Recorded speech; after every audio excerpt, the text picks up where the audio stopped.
अपराधी खुद जमानत रद्द करवाकर जेल के भीतर पहुंचे हुए हैं।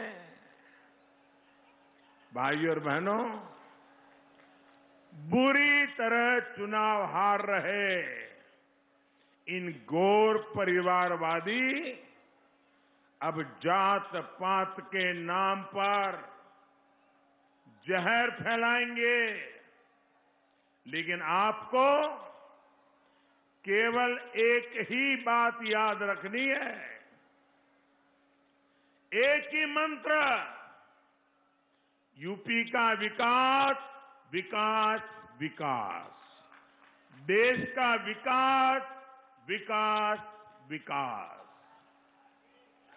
ये वो लोग हैं जो कुर्सी के लिए अपने परिवार से भी सबसे लड़ जाते हैं।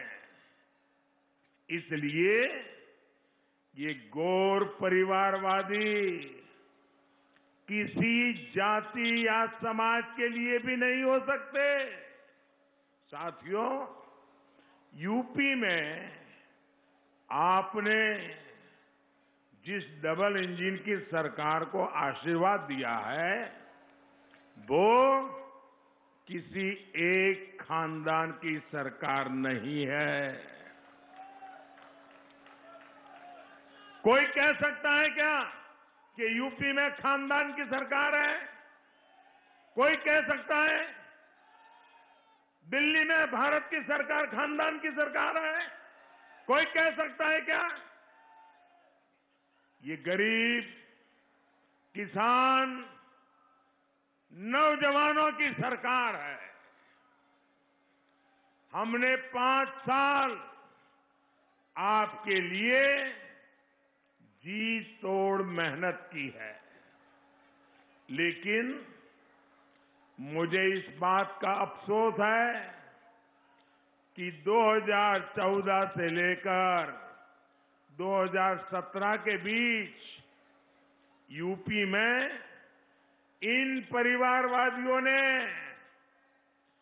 एक भी काम में मेरा साथ नहीं दिया। भाइयों, मुझे बताइए, यूपी का मैं सांसद हूं, यूपी के लोगों की मदद से मैं प्रधानमंत्री बन गया, और मैं यूपी के लिए कोई काम करूं, और लखनऊ में इनकी सरकार बैठी थी, 17 तक मुझे कोई काम नहीं करने दिया। भाइयों बहनों, ऐसे लोगों को फिर से अगर लाओगे तो मुझे काम करने देंगे क्या? जरा पूरी ताकत से बताओ ना, मुझे काम करने देंगे क्या? आपका भला करने देंगे क्या? माताओं बहनों की सेवा करने देंगे क्या? नौजवानों के लिए काम करने देंगे क्या? तो ऐसे लोगों को आने देना है क्या? आने देना है क्या? पक्का? इन लोगों ने ठान लिया था कि यूपी में विकास का कोई काम केंद्र सरकार को करने ही नहीं देंगे।